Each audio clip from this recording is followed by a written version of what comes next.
I'm still reading through the book of Acts. Today I'm in chapter 18, beginning in verse 23, and there are so many leadership lessons for spiritual leaders on every page and every story in the book of Acts. Beginning in verse 23, after spending some time there, he departed, he is Paul and his team, and went from one place to the next through the region of Galatia and Phrygia, strengthening all the disciples.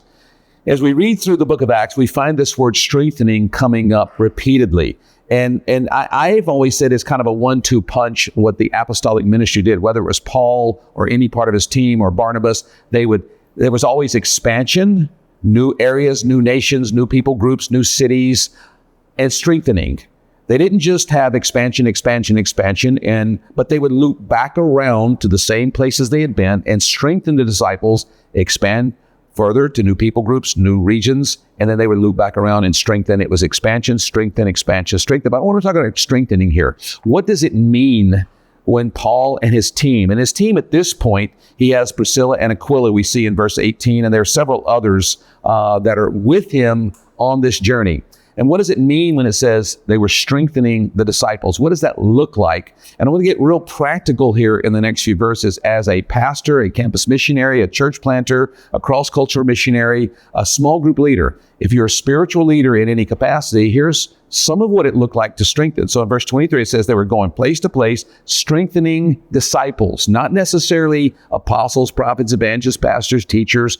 These are disciples that are being strengthened. But then it plays out in the life of this guy, Apollos. Verse 24, now a Jew named Apollos, a native of Alexandria in Egypt, came to Ephesus. Ephesus is in modern day Turkey.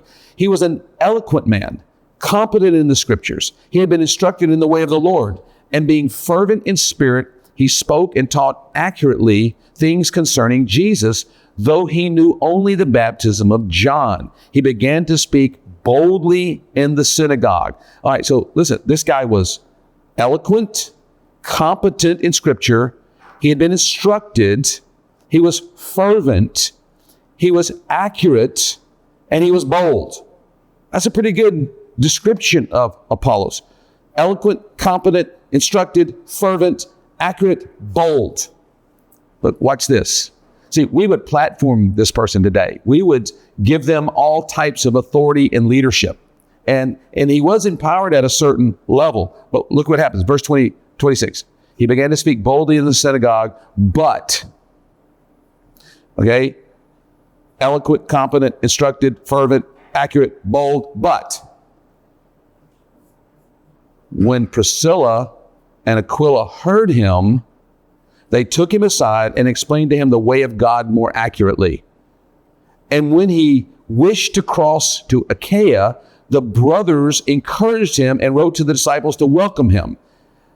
When he arrived, he greatly helped those who through grace had believed, for he powerfully refuted the Jews in public, showing by his scriptures that the Christ was Jesus. Now, watch what happened.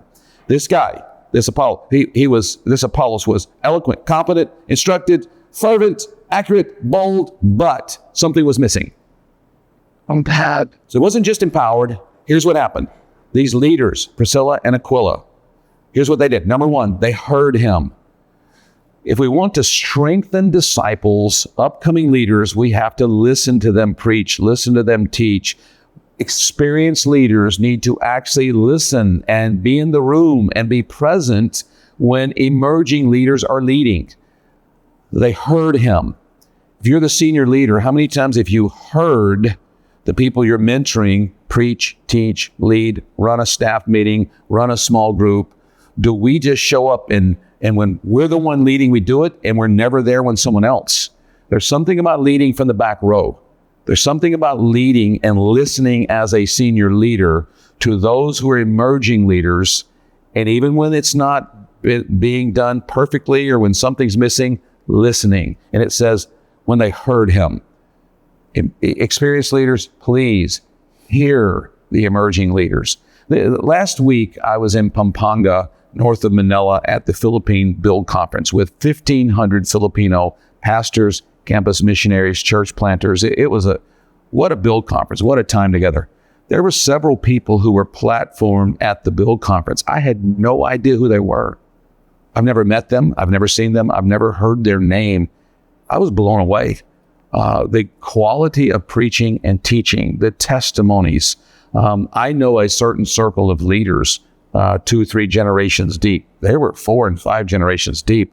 But sitting there and hearing these emerging leaders from the chairs, hearing from the stage, enabled me to help our emerging leaders even better. So I really want to encourage you, the more senior you are, hear the emerging leaders around you. So it says, when they heard him, number 2, they took him aside. Hear the emerging leaders, pull aside the emerging leaders, not just in meetings, not just in public. Spend some time face to face as an experienced leader with the emerging leaders. They didn't bring any kind of correction publicly. They pulled him aside. So hear them, take them aside. Number 3, they explained to him the way of God more accurately. See, he only knew about John the Baptist's message. He knew about Jesus from John the Baptist, but they explained further. And so here's this, not just in a classroom, but in a one-on-one setting, an explanation. Let's go deep with this. Let's acknowledge the eloquence, the competence, the fervency, the accuracy, the boldness. Let's acknowledge all that, but let's take you deeper. That's what experienced leaders do. That's what it means when it talks about Paul and his team. They're going around strengthening disciples. This is what strengthening a disciple looks like. Not just a class, not just instructions from a distance, but hearing them, pulling them aside face to face, going deeper explanation. Then they didn't just set him aside and go, okay, you need another year. You're too young. You're too inexperienced. No, you know what they did next? When he wished to go to Achaia, the brothers encouraged him and wrote to the disciples to welcome him. They opened doors for him. They empowered him. Even though he had just been adjusted, corrected, pulled aside, and gone deeper and had some formation happening, they still empowered and opened doors. So I want to encourage every experienced leader, whether you're an experienced small group leader and you're trying to help emerging small group leaders, whether you're an experienced campus leader and you're trying to empower students to do ministries, empowering students to reach students, if you're a senior pastor trying to empower emerging pastors on your team and in your midst, listen to them. Hear them when they do ministry. Once you do that, then if there's something that needs adjusting, pull them aside, face to face, invest that time in them as an experienced leader to an emerging leader. Next, explain, go deep, and then still empower them, even though you just had to adjust something. Encourage them, open doors for them, platform them, give them the opportunities that you had when you were an emerging leader. And you know what will happen? Disciples will be strengthened. Churches will be strengthened. Pastors will be strengthened. If you're an experienced leader, if there's any type of apostolic vision you have, an apostolic, I'm not saying if you're an apostle, but if you have an apostolic leaning to see expansion and strengthen, take this example from Paul and Aquila and Priscilla, and we'll see this pipeline of leaders emerging, and we'll see the expansion that we all dream of happening.